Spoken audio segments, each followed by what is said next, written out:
vacation. So it's 6:30 p.m. and welcome to the Planning Commission meeting. I'll call the meeting to order and we'll start roll call. So I am Rituja Indapure. Josh? Here. TC? Hello, I'm here. And Mike Briscoe. Yeah. Thank you, everyone. And with that, Amber, can I ask you to read the meeting accessibility order from our governor? Yes, thank you. Pursuant to the Governor's Emergency Proclamation 2025, the city is unable to provide an in-person location for the public to listen to the virtual Planning Commission meeting this evening. Meetings are still accessible to the public and public comment is able to be submitted. You can view the meetings live via the City of Sammamish website, the City of Sammamish YouTube channel, or via Comcast Channel 21 within Sammamish only. Meeting videos are available the day after the meeting via the City of Sammamish website, the City of Sammamish YouTube channel, or via Comcast Channel 21 within Sammamish only. And back to you, Vice Chair Indapura. Thank you. All right, with that, I will go ahead and ask for if there are any changes or any objections to the agenda for today. Any questions? Okay, so we'll pass that by consent. Hopefully you've had a chance to look at the minutes from our last meeting. So any questions or comments on that? Nope, otherwise okay, so those are also approved by consent. And with that, I'd like to open it up for public comment for the non-agenda items. And these are limited to 3 minutes per person and 5 minutes if representing an organization. So again, back to you, Amber, to read the proclamation.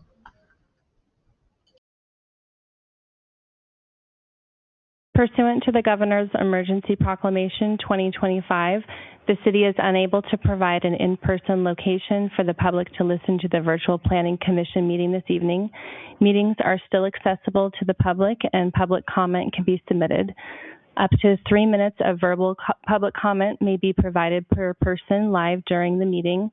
In order to provide verbal public comment, you must call in, call the following number, and input the access code when prompted.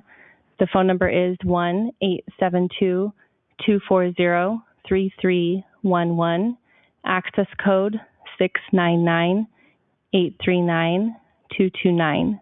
Once you have joined, you will be placed on mute. The meeting operator will unmute you when it is your turn to comment. You will hear an automated voice saying unmuted. When that occurs, the operator will ask you to begin in your comment. Please hang up when your comment is complete. Thank you, Amber. And with that, do we have any folks lined up for a public comment? We do, and I will unmute the first caller. Thank you.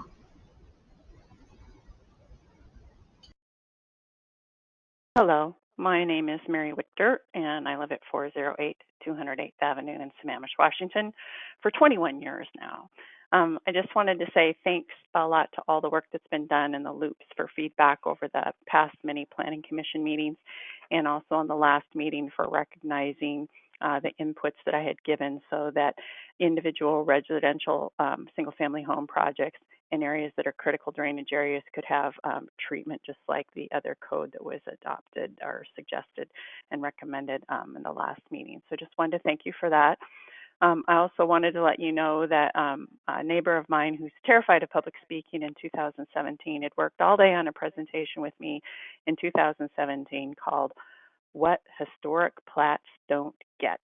And we today are still trying to fix those things because it's taken forever for them to be topics. So it's particularly important that the things that we give feedback on, that they get handled, because there's really no other way to get help for our areas that we live in. And then for tonight, I just wanted to say thanks to Evan Fisher and staff or consultants who updated the Exhibit 4 Issues and Solutions table. I don't think there's any cutoff text this time, so we're finally able to connect, and that's very helpful for reviewing. So having the right materials in the right format so people can see them, I think, is super important. And then I just wanted to say that I've been giving public input pretty consistently since 2015, first on stormwater and then on other things that are related. And I still, as of today, don't know when I send an input to the Planning Commission and the administrative person in charge, who's been Jackie, and I see it's moving to the new person or the replacement person.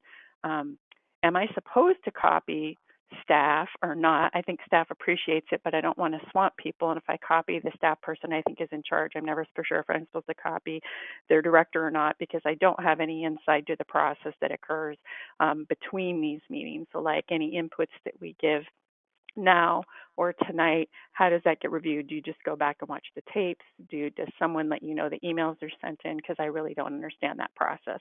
So give me a little insight, that would be great, and hopefully it'll make me more effective as an input giver as well.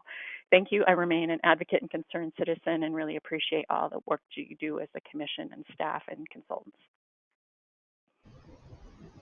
Thank you, Mary. Amber, do we have anyone else? We do not have any other callers. And so I will hand it back to you, Vice Chair Indapure. Thank you very much. All right. With that, we are ready to tackle some of our old business, which is today's session is going to be on the development regulation updates, phase 2 of the work of the project. So this is again a work session. And Evan, am I passing it on to Jeff or Lee?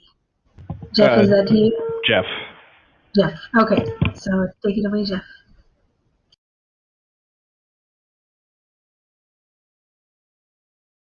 Great. Good evening. Apologize, I was a little bit late joining. I was having some computer issues joining GoToMeeting. So let me just pull up my packet information. And then I will share my screen.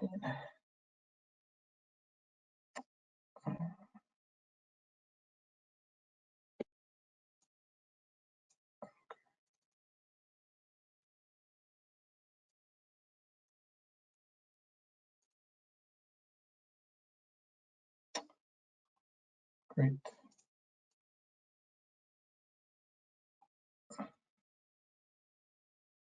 Okay.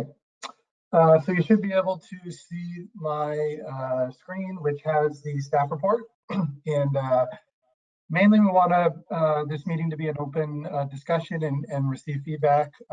For those that sent in written comments, I just wanted to make it clear that we received those and have actually gone through it. And we have a draft that we're making some changes in. So thank you for sending those in. And I just want to kind of go through the major elements that we have in the full draft code at this point. And then we can kind of open it up for discussion. And I can talk a little bit about some of the updates we've made since last meeting as well. So the first section is the neighborhood design principles and standards. Again, this is the only section that's in the UDC new format and numbering system. At our last meeting, or maybe it was even the meeting before, we had some discussion about the design principles and sort of what their regulatory effect are and how they would be used to review projects. So we've added some clarifying language around that they're really more descriptive and to try to illustrate to applicants in the community sort of what's important as it relates to the goals and vision of the comprehensive plan. So that's in there as well. And then the next section goes into all of the much more specific design standards, which also include intent statements, some graphics, which this will be clear in the UDC, but the graphics again are really just explanatory and for context, but all of the regulatory standards really live in the text and tables and things like that. So we have protection and integration of natural features, connection and block size standards, the criteria for the preservation of open space, which is a very important issue and has a number of typologies for types of open space that can be provided. Again, this is something that applicants would opt into. This does not necessarily create new open space requirements, but even under the current regs, which only have a fairly small requirement for recreation space, there are a number of developments, as you know, that are preserving significant portions of their property, and so we wanted some criteria and ways to look at that relative to public benefits. Parcels and sites, which is really about thinking about how to meet the site planning criteria, stormwater, and other sort of site planning issues as you're doing your parcel layout. So really think about how that works and making sure that it's going to be forward compatible with some of the new site planning standards that are in the proposal, like the floor to area ratio, which will impact the size of a home potentially, depending on how big the lot is. Things like the dynamic setbacks that were put in place in phase 1 and other site planning criteria.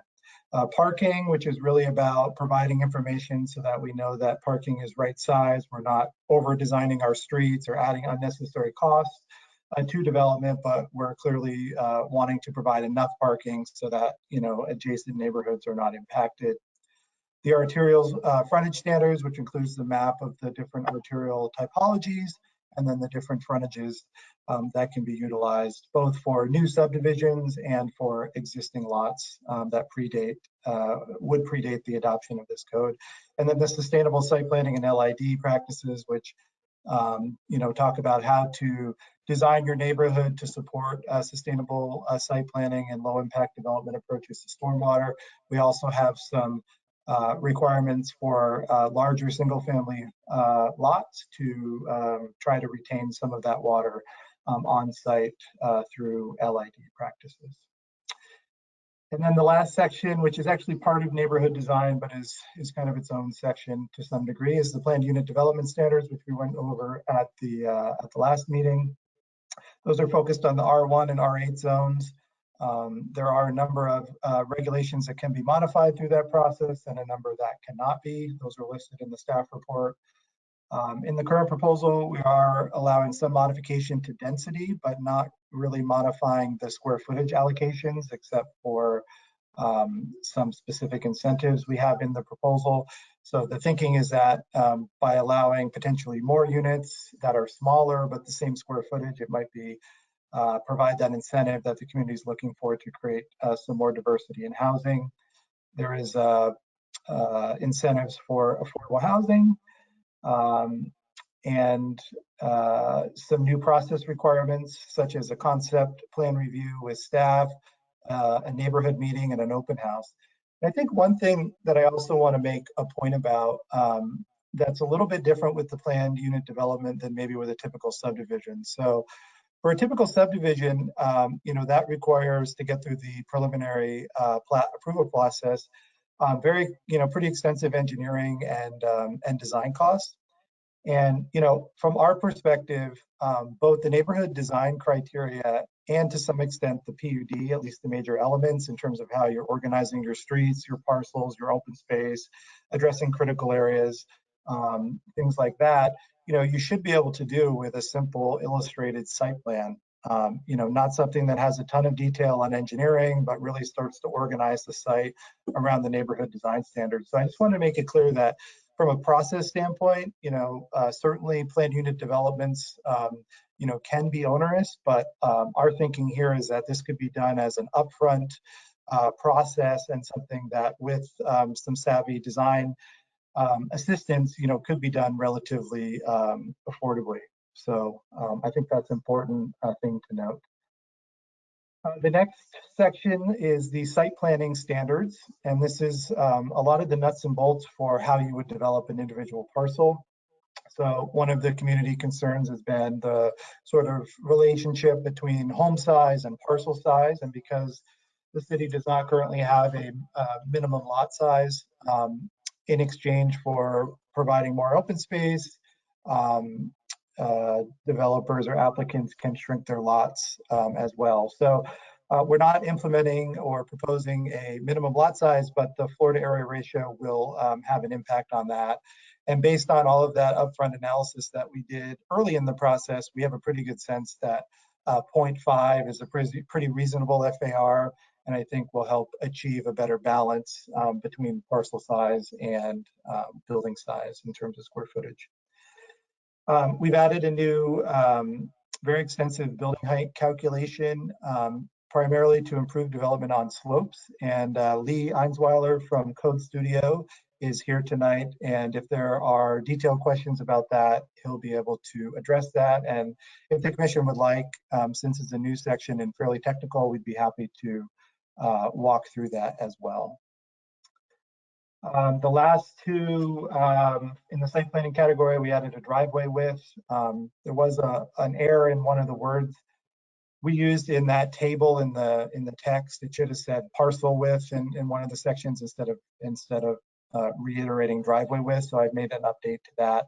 But essentially, it's proportional to the width of the lot, up to a maximum of 20 feet and a minimum of 12 feet. So there is some flexibility there, but we're trying to kind of minimize the portion of a parcel that is taken up by a driveway, which in some of the examples we looked at was fairly substantial. And then a front yard parking setback. So you would at least have to have the parking that you're providing to meet the code requirements at least 20 feet back, and that could be, in a garage or on the side of the home. And if you're using an alley access, then it's kind of a non-issue. And then we move down into a number of process and sort of technical changes. So I'll just kind of go through these fairly quickly.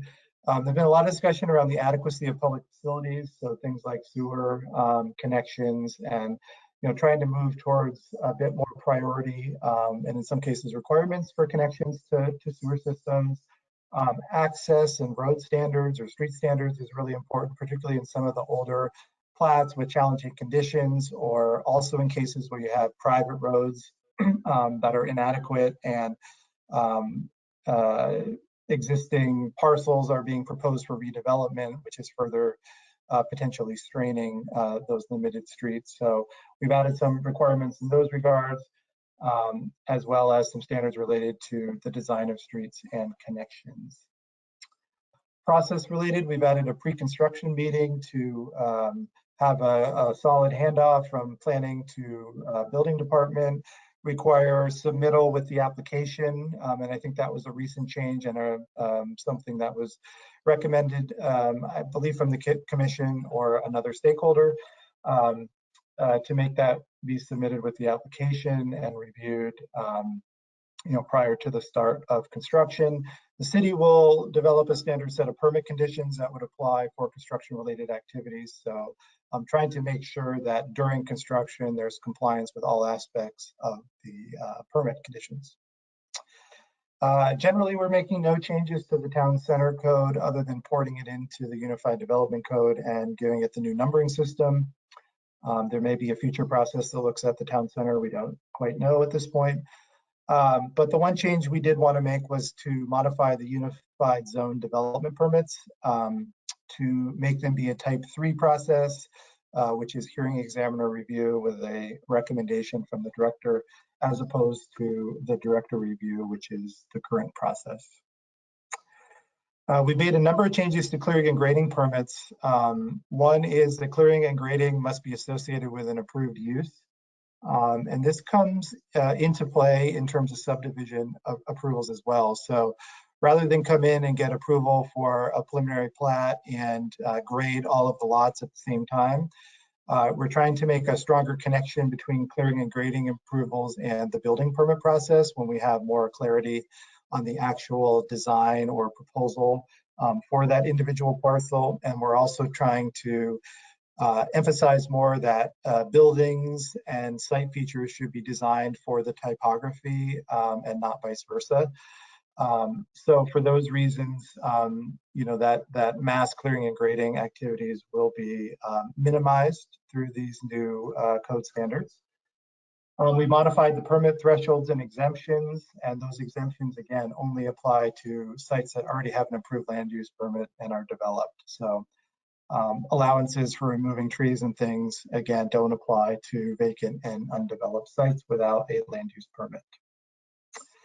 Reasonable use exception, which occurs when a site is completely encumbered by critical areas and cannot be developed in compliance with the current rules, would require some modification to a buffer or a critical area to allow reasonable use or minimal use of the property that would provide some economic benefit. And this is a very, legalistic review. And so for that reason, we're recommending that the hearing examiner be the review body for that process with input and recommendations from city staff and the director. And then we've also developed some reasonable use criteria related to a maximum home size. One of the most common reasonable use exceptions is to allow for one single family home to be developed. And I think in some cases it's been challenging to determine, what is reasonable. Is it the size of the adjacent homes? Is it, a minimum threshold? So we have proposed to put a cap of around 2,000 square feet. There were a number of suggestions from the commission last time. I think those were not differentiating between the garage and the structure. So we've modified that. I think we also put in a maximum developable area, which was also a comment from the Planning Commission. So we did make some significant changes to that section following our last discussion with you. The next section is standards for civic uses in residential areas. A couple changes. One is a process change. So rather than just being a building permit with very little process and no appeals, this would be a type 2 process, which would be a director's decision. And then we've added standards related to buffers, lighting, noise, and vehicle access. We did modify the buffer provisions a little bit based on our discussions with staff to move away from a prescriptive minimum buffer. I think we had 50 feet in there, and go with more of a performance-based buffer, kind of thinking of situations where the 50 feet might preclude development in some cases, to then kind of look at it more as a design issue. So we provide a little bit more flexibility on that. We've increased fines for construction-related violations, and we've made some modifications to the amounts, both from discussions with the commission and from staff review. We've upped the requirements for verifying the presence and absence of critical areas, which is an important issue.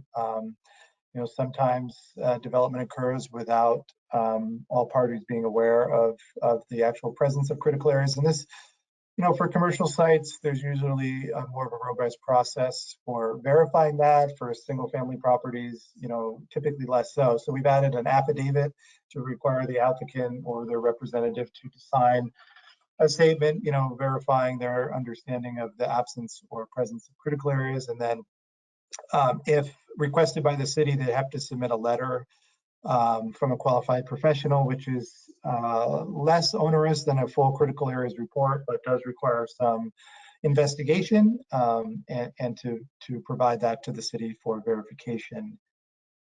We clarified permit requirements for accessory structures. This was one of the first meetings. We dove into the code with the Planning Commission, I think back in March.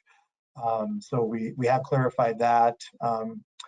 So I think one of the things we talked about with the commission was whether having plumbing and water and or electricity would trigger it. And I think the feedback from the commission was that only if you have both of those would it automatically trigger the permit requirement. So we did make that change. We've modified the public notice requirements to try to modernize it so that we can use the city's website as opposed to a posting in a newspaper. We've also added some requirements for communication with the neighborhood when projects are under development to make sure that the neighborhood's aware when there could be access issues or water has to be shut off or things like that. So there's no surprises, and if there are inevitable impacts, then people can plan accordingly for that. Site plans must be recorded with a notice on the title when critical areas are present. So again, this is another way to help future owners and anyone sort of looking into properties that there are critical areas on there, and that if it's subject to a past permit condition, then those conditions have to be honored and run with the land. So make sure that people aren't absolving their responsibilities due to a lack of awareness. Projects will now be required to go through project guidance, which has been more of a voluntary and informal process. So it's been codified. It would happen before projects go to the formal pre-application process, but is really an opportunity to get ahead of the formal design and engineering process, be able to exchange information, and make sure that projects are set up for success as they move through the process. And then the last piece is the Unified Development Code. Again, much of that work will happen later in the summer and into the early fall, but it's really exciting, I think, for the city and the community to be able to have a well put together document that's got consistent formatting and is easy to understand and navigate. And if there are any more deeper questions on that, again, we have Lee here tonight, and they have done many of these around the country and could answer any questions you may have. So it's new organization, formatting, numbering system, new table formats. We're trying to clean up and minimize the use of footnotes. We will have a couple of new graphics we provided examples of, but have not fully built out yet. That will happen with the Unified Development Code. And again, we expect to have that complete draft by early September as we move into the Planning Commission, into the City Council process. So that's the overview that we wanted to provide tonight. And then I think we wanted to turn it back over for questions and comments and discussion. Great. Thank you so much, Jeff.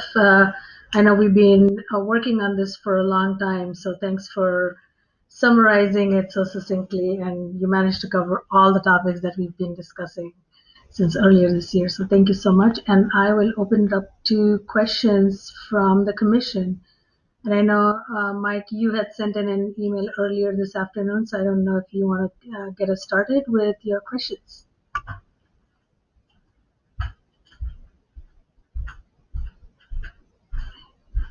You put me on the spot. Actually, I would start off with the clarification because I might have missed this in my review. And this is from the email that Mary Wichter sent at 4:59 this afternoon. And it was about the applicability for single family homes, single lots that are being developed, since there are so many. I know we've talked about this in the past, and it is a need to make sure that we've got some, code that applies to these. So Jeff, how is that handled? Is this really for short plats or larger, or does this all include the single family lots? Yeah. So really good question. The neighborhood design section is really about plats and short plats, and sort of the idea that you need to think about how those lots will ultimately be developed and those new site planning criteria that we've developed. So that's the focus of the neighborhood design section and the PUD section.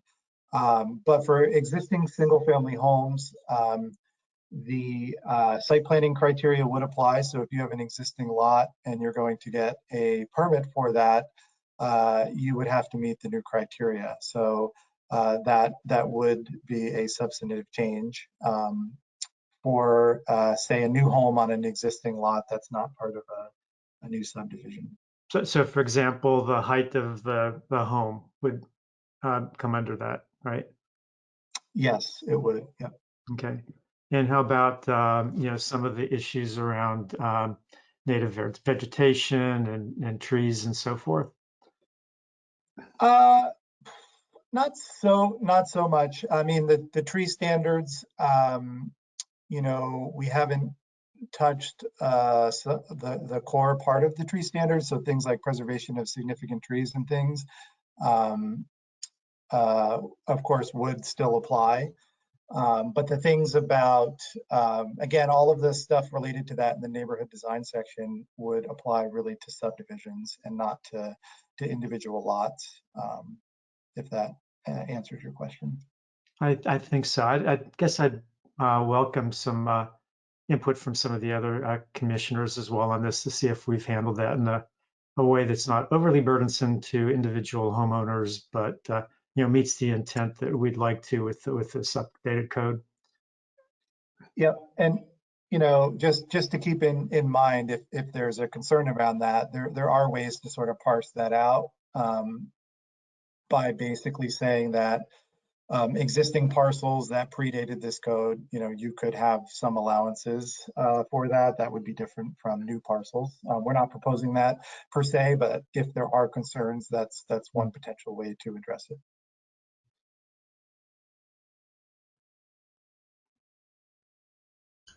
Thank you, Mike. Anyone else?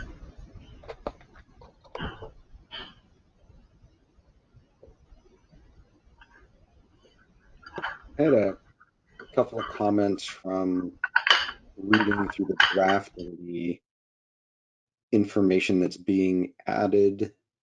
I don't know if this is maybe the appropriate time, Jeff, to kind of look at specific things like redundant wording versus why things are phrased the way they are. Yeah, I mean, I think particularly if you see things multiple times, happy to discuss it now. If it's really a number of specific comments, getting it in writing is always helpful just for us to make the updates, but I'm happy to discuss that now. I think that's appropriate. Okay, yeah, I have just a couple. So in section 21.30.200, so we're going to be going kind of right up to the top. Yep, okay. 21.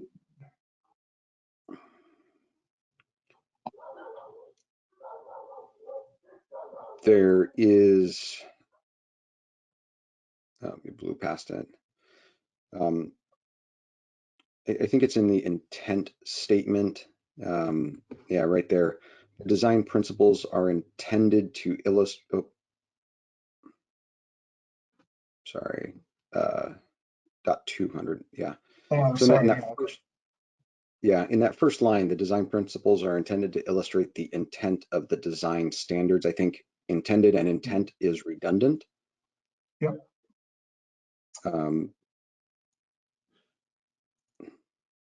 I agree. I think is intended to illustrate the design standard, so we can remove that second intent in there. Yes, I agree. I'm going to make a note of that. And that's kind of my only comment that is like picking at like redundant words. The remainder of my comments are around the multiple entries within kind of all of the additional literature where we use the word should. And yep.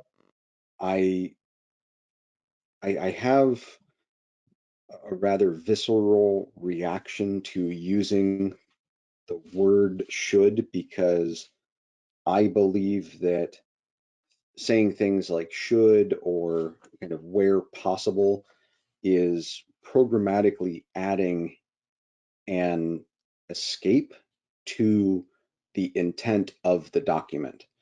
Why is it that we're not saying will or must? Yeah, so in some cases we are, I think is part of the answer. The other part of the answer is that the design principles are intended to be shoulds because they're not actually used to approve or deny the project. And in some cases should, well, I'll give you an example. If you are familiar at all with the Town Center Code, Town Center Code actually has some design principles in that section as well. And in that section, what it says is that the shoulds mean you should do this unless you don't have that opportunity to do it. And I think an example of that is like tree retention, right? Tree retention is a priority. You should preserve trees, but you may not have trees. So in that case, if you say shall, but there's not an opportunity to do that, then you have a potential conflict.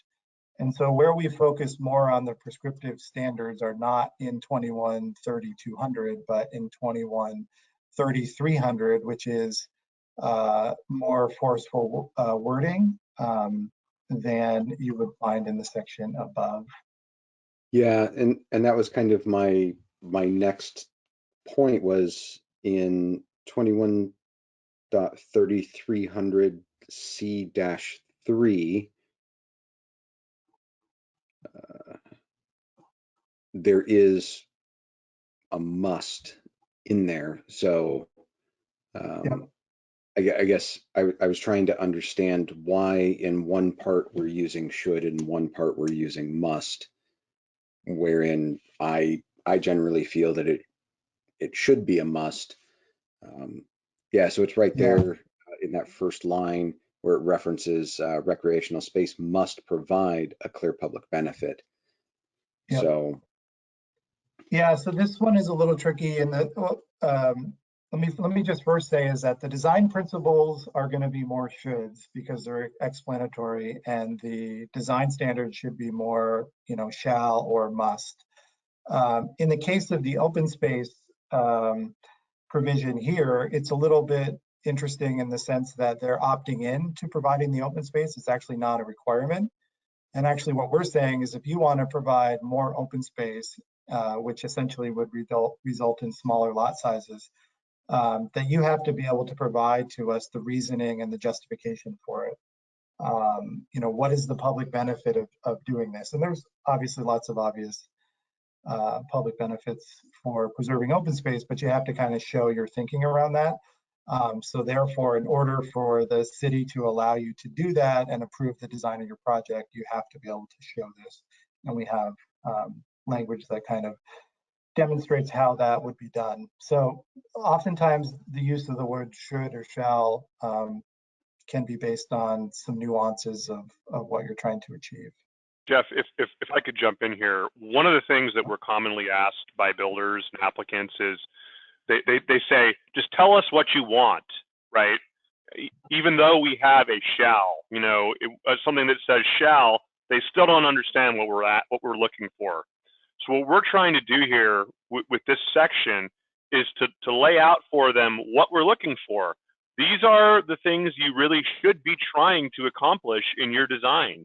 Now, not every design is going to be able to accomplish it in the same way.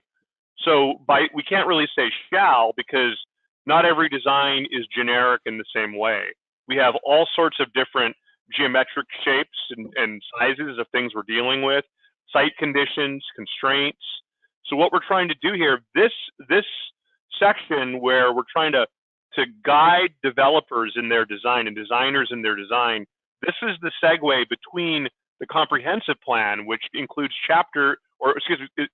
includes language regarding what the community's interests are in livability and community design and things we want to see. This is the language that we're including as a lead-in to our requirements to help flavor for the designer what we're looking for. And it's tricky for us because if everything in the code says shall, then it doesn't allow any flexibility in design in terms of what we're trying to achieve to account for various conditions, geometric shapes, constraints, and so on. So we do need to have some design parameters that are bookends that a designer can work with to help understand what we're looking for to help shape the product that they're designing, if that makes sense. it does. Awesome. David, this is Lee. Would you talk just a minute also? I think it was really helpful the other day when we were talking with the master builders. Could you talk just a minute about how staff would use these two separate sections in review? Yeah, so that's a good point. Thank you. So staff would first engage the applicant in trying to help them at a pre-application point or a project guidance point, and we would work with them on those shoulds, really trying to get them to understand what we're after. We would work with them to say, hey, your goal is to incorporate these design parameters into your design, but you need to make sure that you're also accounting for the shalls, because those are the things that we're going to be using to judge your project compliance with the code. So really the guiding principles, the shoulds and the squishy stuff isn't something that ultimately is something that we will deny a project based on. Rather, it helps inform our application of the shalls lower down in the chapter. So as we work with an applicant to refine the design, think of it like a funnel. At first, we're doing the first cut on the project, the first review on the project early on before they've made application, working with them to help them understand what is what we're calling, and maybe it's a bad term, maybe it's not, sorry that I'm using it, the Sammamish way. What is the Sammamish after in our design? And then we start to work down in the funnel and we get narrower and more specific on things that we're after. And that's when we get to the shalls.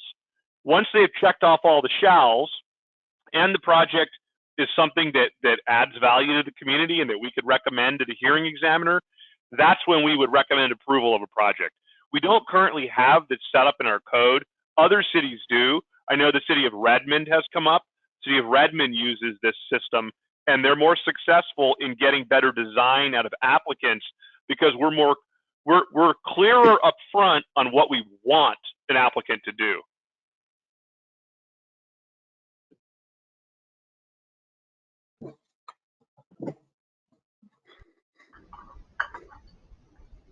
Thanks, David. Anyone else? Any other comments? I do. I understand most of your explanation. I think there are some areas where I definitely see where you're saying they should be shoulds because it's necessary. But I think I'll point out separately in a different email to you areas where I'm just curious if I could get some more explanation on why you're using should rather than a requirement. So we don't eat up a bunch of time in this meeting. But I do have a couple specifics. One is on page 42 of the PDF.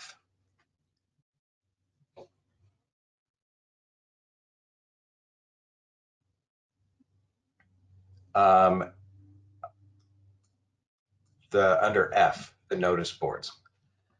So that to me, you're on it right now.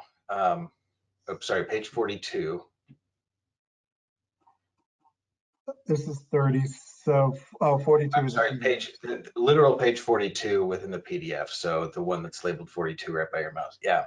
And then F there. The specifications for the notice boards. I was just reading a Facebook post by a developer in Bellevue who, and this is all secondhand information, but had to go to court and defend the notice board size that he had because someone within Bellevue's building department said this would be fine, but someone disagreed and took him to court. Now they're tied up in litigation on that and had to pay legal fees. So something like this seems ripe for misinterpretation by people in an area where a developer could get caught up in unnecessary litigation because it's not spelled out specifically. It says the director can have design specifications and templates, but notice board should be scaled appropriately to the site. Unless that's in like the public work design standards, that just seems like an area where that could be, anyone can interpret that to mean many different things. So that's just one area that I want to call out as being way too non-defined. That's concerning. And then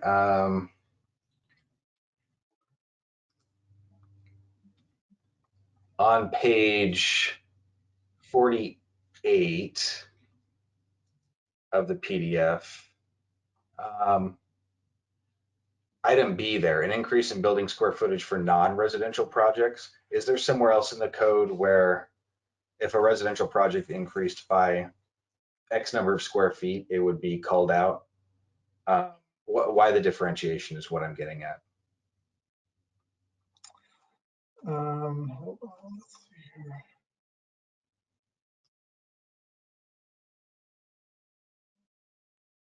You mean the differentiation between residential and non-residential? Yeah, for an increase in building square footage when there need to be. Yeah.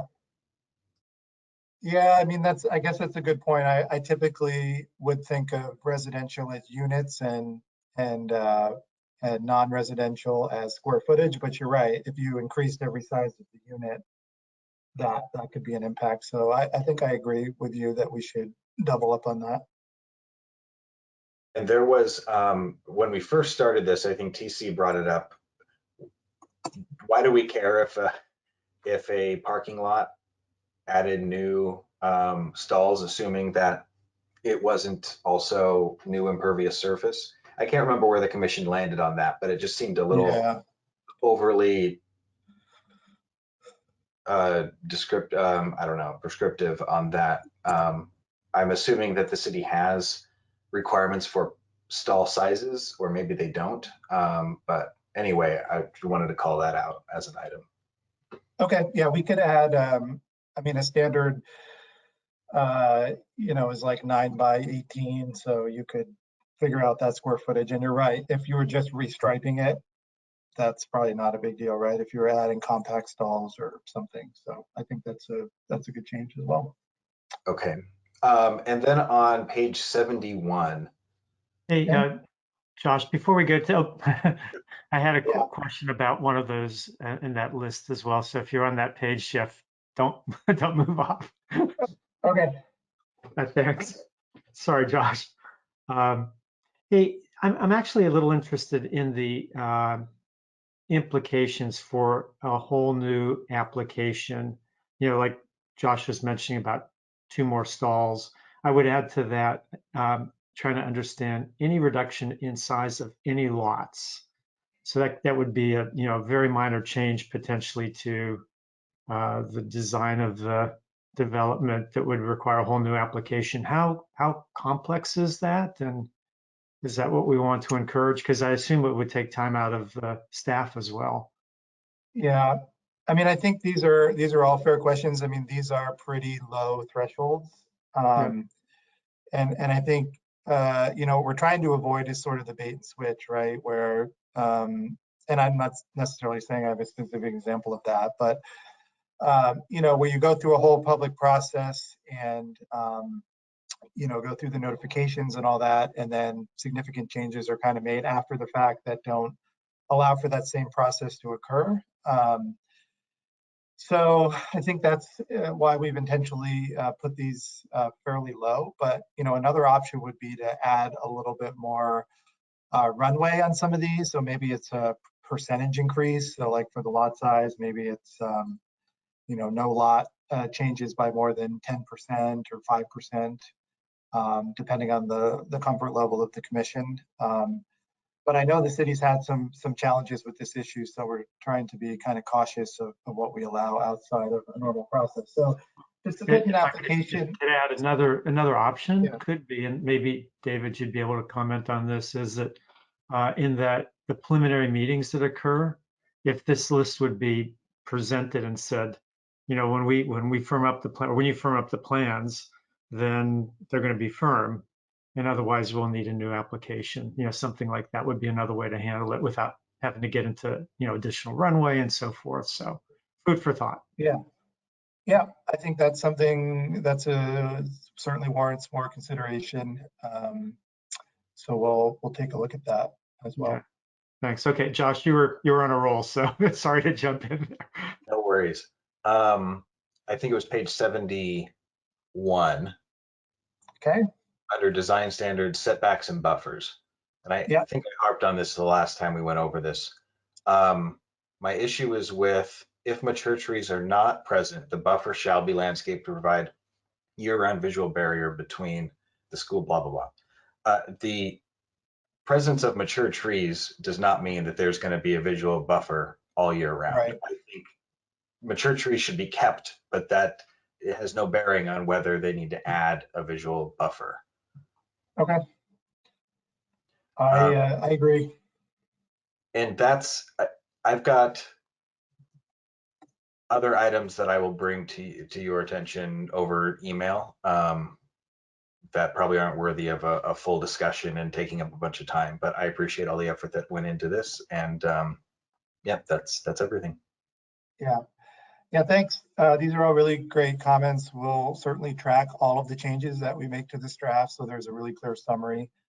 And I also just wanted to make the point around the shoulds and shalls. I didn't want to give the impression that there isn't, room for discussion and some modification for when we use should and when we use shall.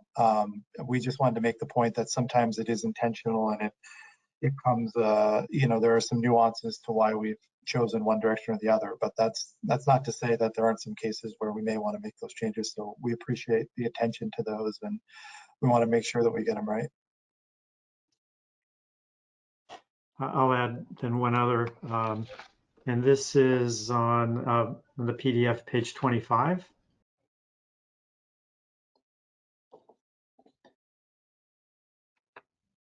And Page number 25, or is it this one? If you go, so we could see the page number. This has to do with the question is about the implication of 6,000 square foot required to retain and infiltrate the stormwater runoff on site. And I'm just trying to understand what implications there would be, related to that. So, because that's, if I read that right, my understanding would be that's actually a relatively small lot size that would then be saying we're wanting to retain the stormwater runoff. Is that correct, or? Yeah, I mean, we certainly can discuss whether 6,000 is the right size. I think, we were wanting something certainly bigger than the 4,000 to 5,000 square feet that we've been seeing quite a bit of homes for. The other thing is that with the limitations on floor to area ratio, there will be more room on the lots than there might be with some of the homes that have been developed recently. But beyond whether the 6,000 is right or not, I think what we're looking for, and again, primarily for new subdivisions, because older subdivisions have their drainage, their drainage system is already designed, the topography is already set. So it's more challenging to retrofit, and that's not really what we're interested in. But again, it's a number of things. It's not clearing all the vegetation so you can mass grade the site. So now you have potentially something to work with in terms of managing stormwater. So retention of trees and potentially other native vegetation could help with that. And then it's how you grade your site, obviously, and on steep sites, you're going to have more limitations in what you can do. It may be challenging to drain your driveway any other place than into the roadway. But maybe you can do catch your non-pollution generating roof runoff and put it into a rain garden or a cistern or something like that. So it's really it's not meant to conflict in cases where there's challenging topography or in places where the soils are not conducive to LID, or certainly in cases where there'd be any related potential impacts from flooding. So there will be obviously an engineering component, but I think, even if we could make a small step towards retaining more stormwater on sites as there are larger lots, I think it could have a very significant positive impact, both environmentally and potentially reduce some of the infrastructure costs in streets and other areas. So that's the intent. It's not necessarily meant to be particularly onerous, but it's really tied to that sustainable site planning piece that we think can really happen now that we're not, mass grading 300 lots at one time and those sorts of things. Okay, that's helpful. I appreciate the explanation. Yep. Yeah, and this is going to go through additional review and engineering and stuff. So we may end up making some tweaks to it, but I do think this is a big opportunity and pretty consistent with the other directions that we have in the code. So okay.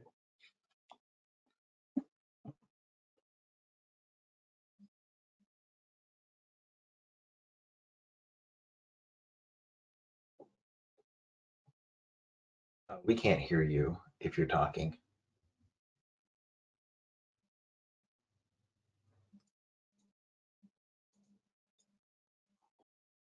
If you're referring to me, I'm finished, so time Sorry, to move on. Ratuja. She came off mute, and I thought I saw her trying to talk.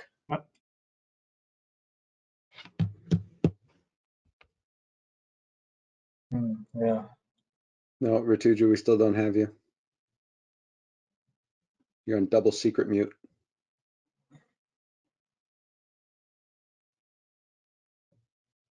Must be frustrating when Yeah, you were heard before and then now you're not. Okay. Yeah, it looks like she's gonna drop out and then rejoin.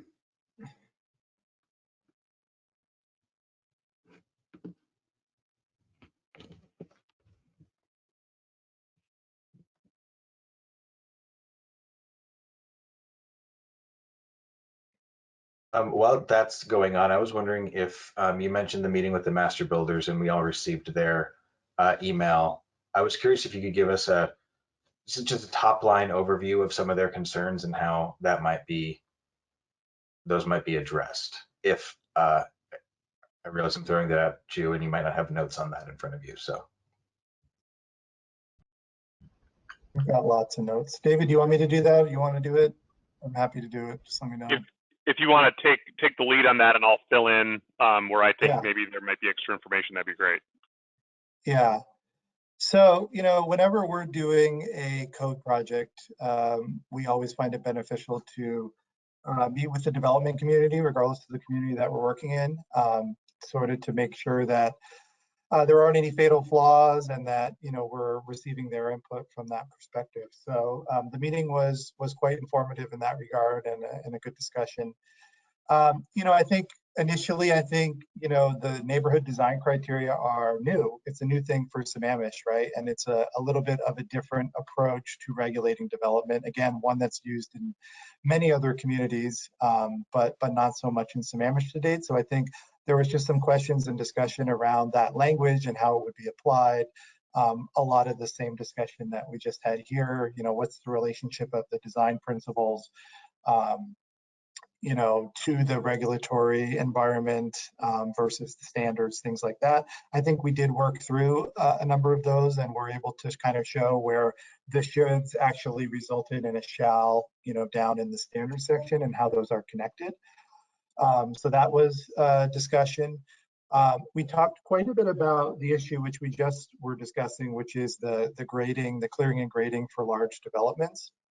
And I think one of the sort of epiphanies we had is that currently, in order to do a subdivision, you have to get your preliminary plat approval, your plans approved, and then you have to go and build the entire infrastructure and get sign off on that before you have final plat approval and you can start building and selling homes.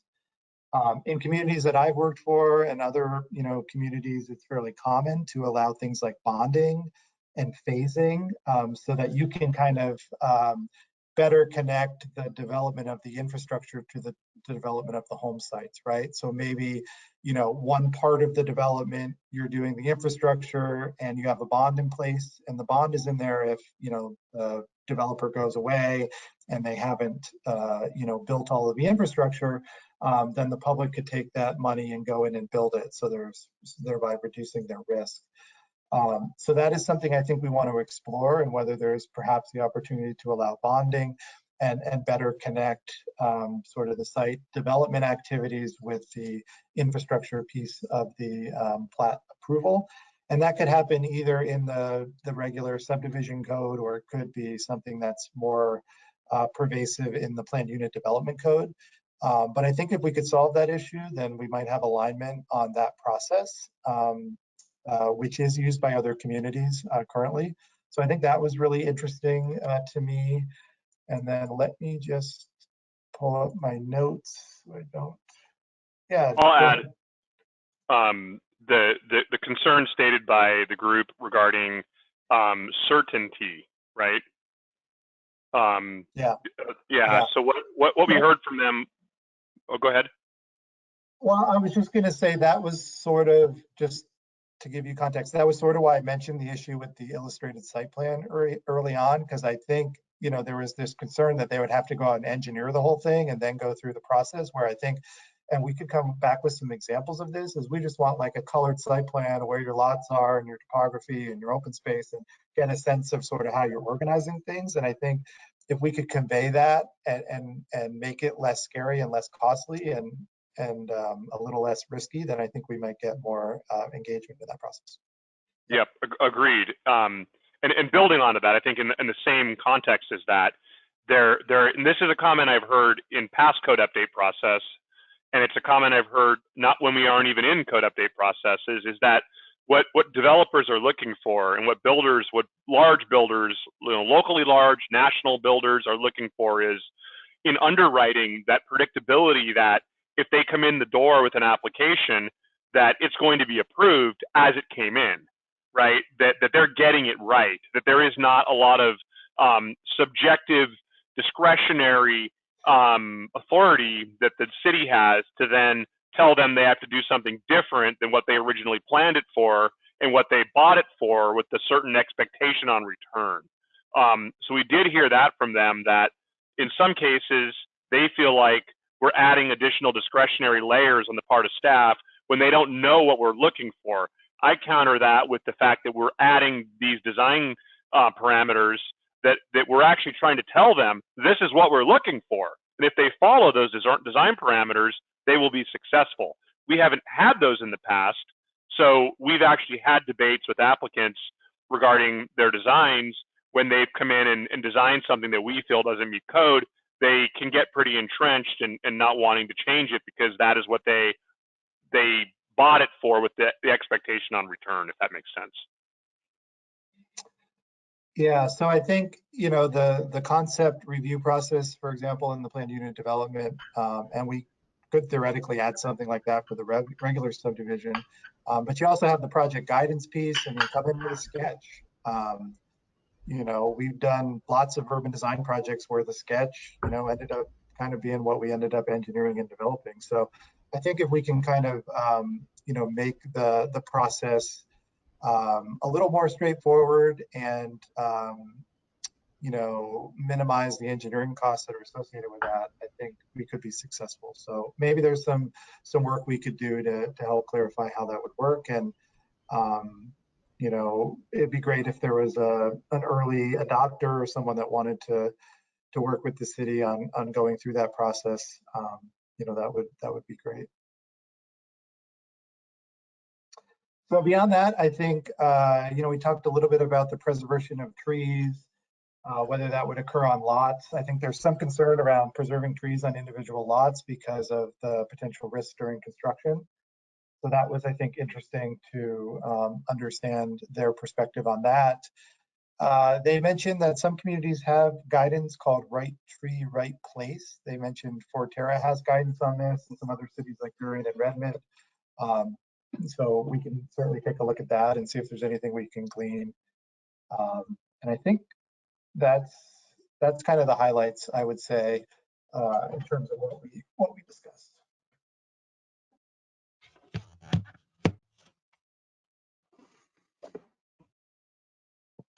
DC, did you have anything?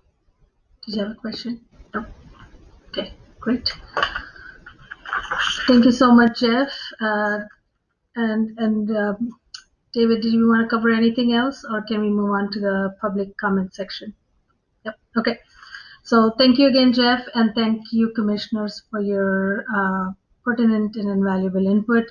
And I know some of you have already sent in emails, and Josh, I know you mentioned you're going to send an email again. So thank you for that. With that, I would like to invite some public comment on our agenda item. And I'll pass it on to you, Amber, to read the proclamation. Thank you. Pursuant to the Governor's Emergency Proclamation 2025, the city is unable to provide an in-person location for the public to listen to the virtual Planning Commission meeting this evening. Meetings are still accessible to the public, and public comment can be submitted. Up to 7 minutes of verbal public comment may be provided per person live during the meeting. In order to provide verbal public comment, you must call in. Call the following number and input the access code when prompted. The phone number is 1-872-240-3311. Access code 699-839-229. Once you have joined, you'll be placed on mute. The meeting operator will unmute you when it is your turn to comment. You will hear an automated voice saying unmuted. When that occurs and the operator will ask you to begin your comment, please hang up when your comment is complete.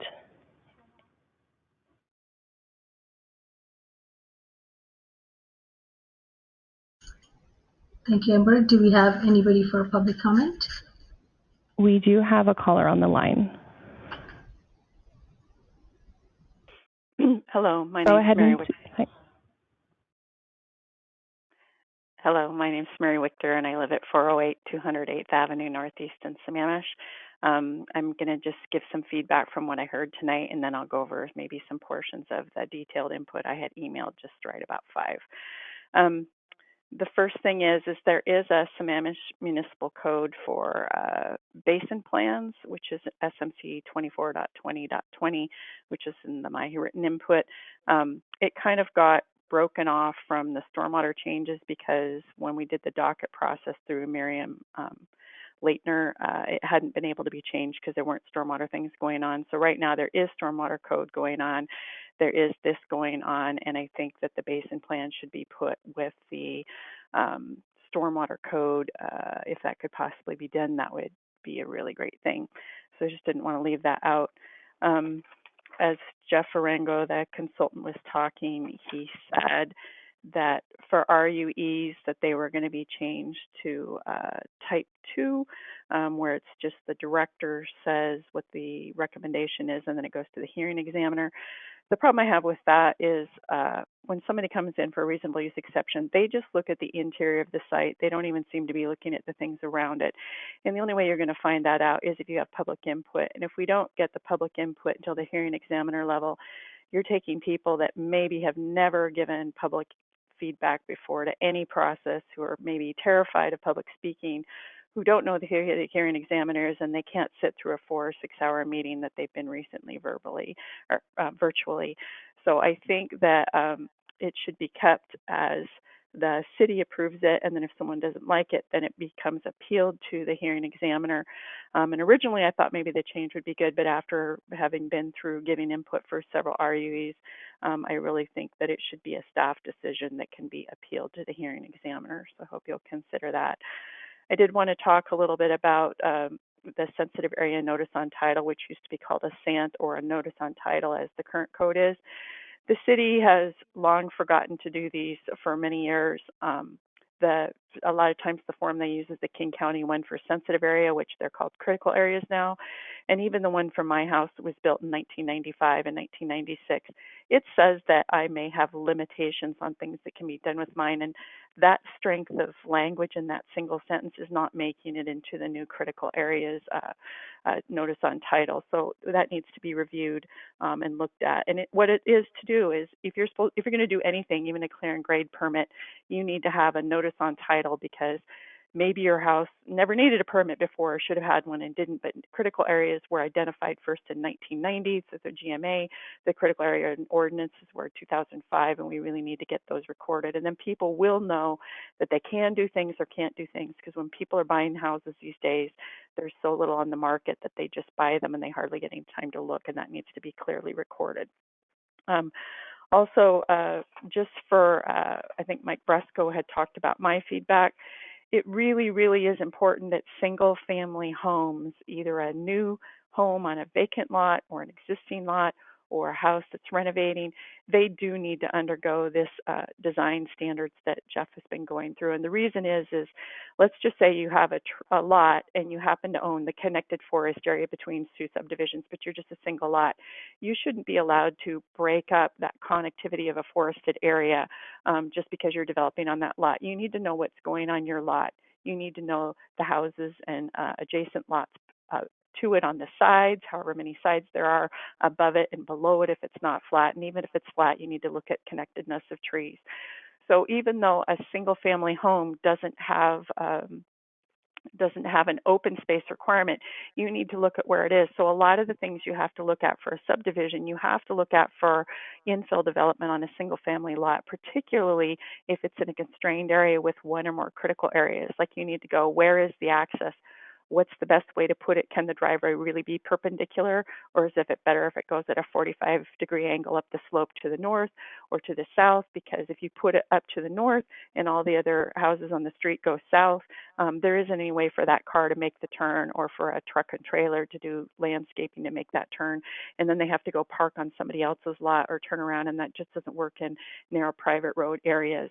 And I'm not the only one complaining about this. When we had the community advisory group, there were probably 5 or 6 people that were talking about the same problem, same issues. I did not know the people. I'd never heard their name before, and we are having these issues. So I really ask that you look at my public comment. There are ways you can say all of this applies to single-family homes and short and long plats, and then for the single-family homes, maybe these few things don't apply.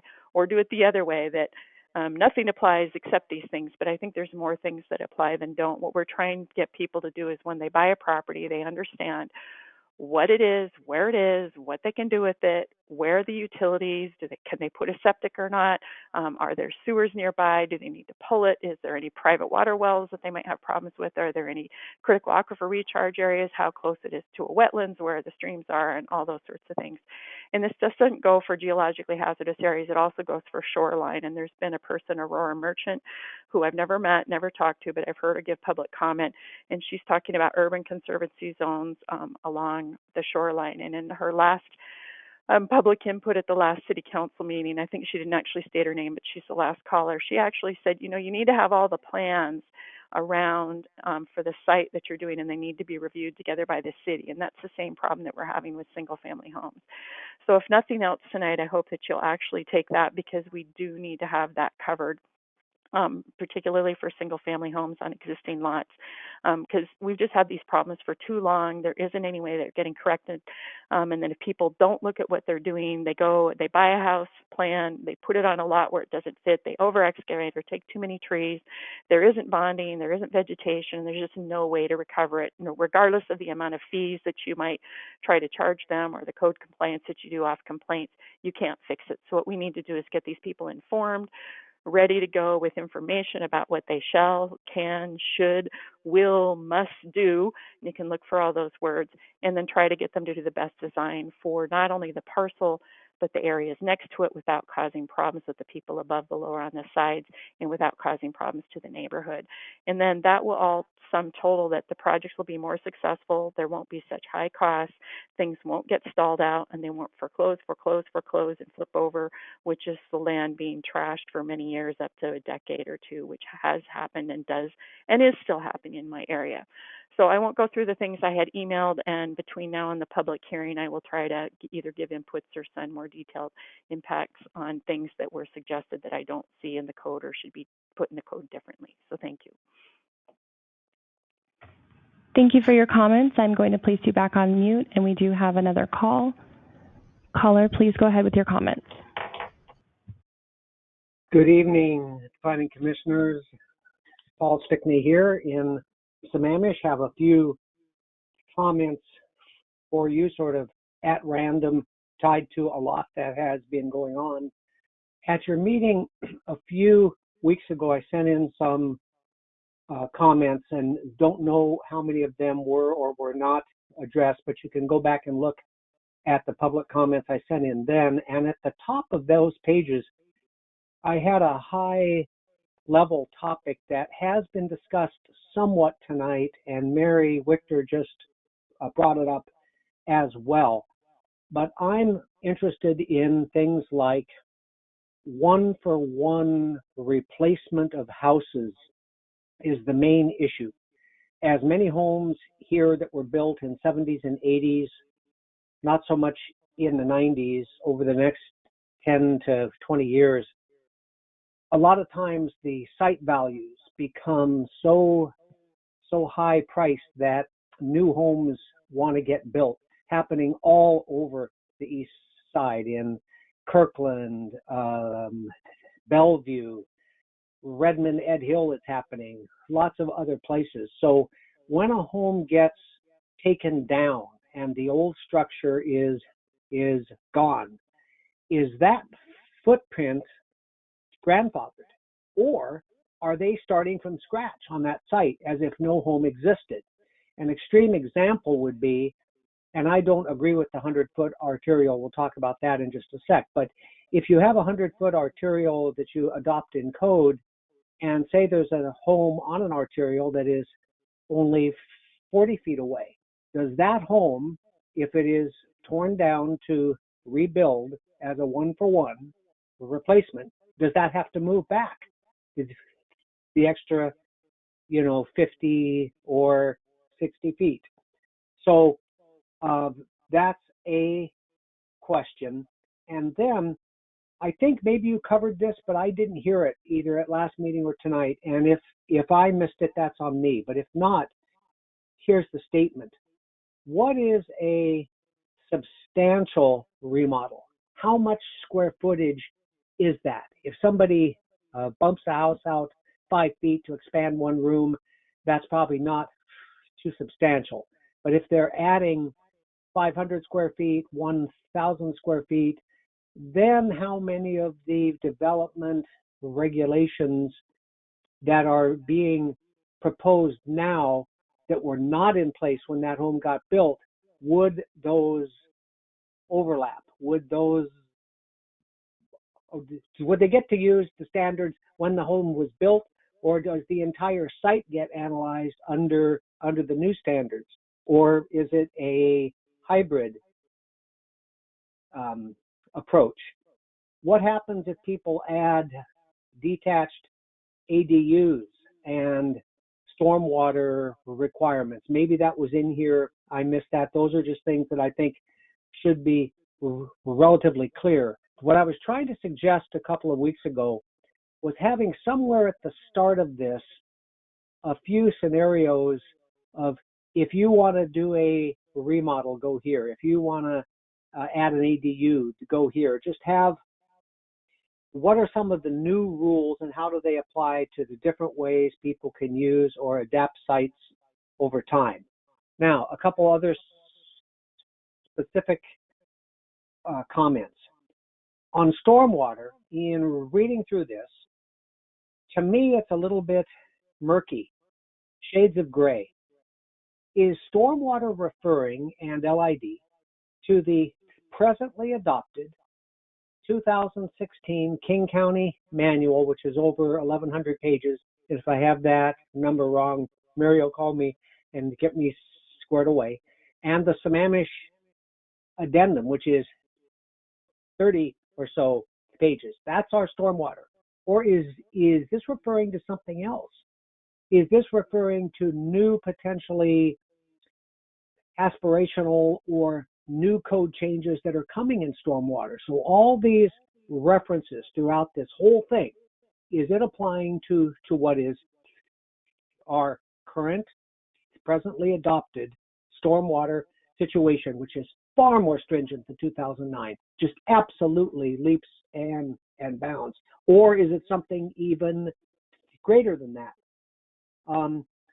Also, I think it would be very important, especially in light of the last week's Palm Springs event, is that our current native plants are important, but there should definitely be species allowed and added that are more drought tolerant and need less water if this is a forebearer of things to come with heat. I've taken the time, now I'm changing gears, I've taken the time to drive up and down 228 a couple times in the last couple weeks, and there's almost nowhere that property is 100 feet back, or Southeast 20th, or 244th. In my opinion, because I have been in real estate for a long time, I know all the East Side communities.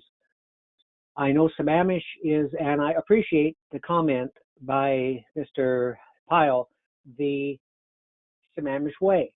I get that. In my opinion, the Sammamish Way is somewhere between 25 to 40 feet beyond the edge of the right-of-way. Typically, right-of-ways are much wider than the street, and 25 to 40 feet for screening is a huge amount of screening, in my humble opinion. And the last comment I had is on the RUE, which is on page 111 of 118 of your packet. it talks about a maximum home size of 2,000 square feet. Is that total square footage? Is that including a garage? If a home is 2,000 feet on one floor, can they put a second story or basement? Or is that 2,000 for all of it? No matter what, it's either a 2,000 foot rambler or not quite 700 square feet on all three levels on a 2-story with basement home. Is 2,000 a absolute cap, and does it include a garage or carport in that? All right, I was sort of like I said at the start, I've covered several topics. Some overlapped, some did not. We'll plan on turning in some more information in writing for your public hearing, and appreciate the opportunity to share tonight. Thank you for your comments, and I'll place you back on hold. That was our last caller, and I will turn it over to you, Vice Chair Indapure. Thank you, Amber. And with that, I think we're coming to a close for this meeting. I just wanted to remind you that our next meeting will be on July 15th, and the start time is 5:30. It will be a public hearing and deliberation for this Phase 2 development regulations and the Unified Development Code. And I know David has reminded us that we're on a tight timeline, so we will try to go through the public hearing on July 15th. David, do you have any final words before I call for a motion to adjourn? I don't, aside from thanking you for being here and for taking the time to walk through the proposed amendments. Staff will come back at the public hearing with some feedback or responses to some of the questions you've presented, as many as we can get through. And our hope is that we'll be able to take direction from the commission during or following the public hearing, which may result in our need to change some of the language if the commission sees fit, prior to presenting it to the City Council for their review in September. So if there are sections of code that you think should be changed, or there are errors that you find, this is the opportunity for us to go through that. We may also be finding some after the hearing that the staff may recommend changing to the City Council. So there will be an additional scrubbing of this during the recess in August, prior to our presenting it to the Council in September. So we're trying to get through really its commentary and feedback regarding the structure of the code and the content of the code. We're also going to be looking for additional conflicts as we proceed through the August recess and prepare for presentation to Council. So really thank you for your help, and I know it's a lot of material, it's a lot to digest for staff as well. So we're all working through this together, and I really appreciate all your efforts. Thank you, David. And if there are no other questions, can I ask one of you to move to adjourn? Yeah, I'll move that we adjourn. Second. Thank you very much. Thanks everyone for this meeting, and have a good evening. Meeting is adjourned. Thank you. Bye.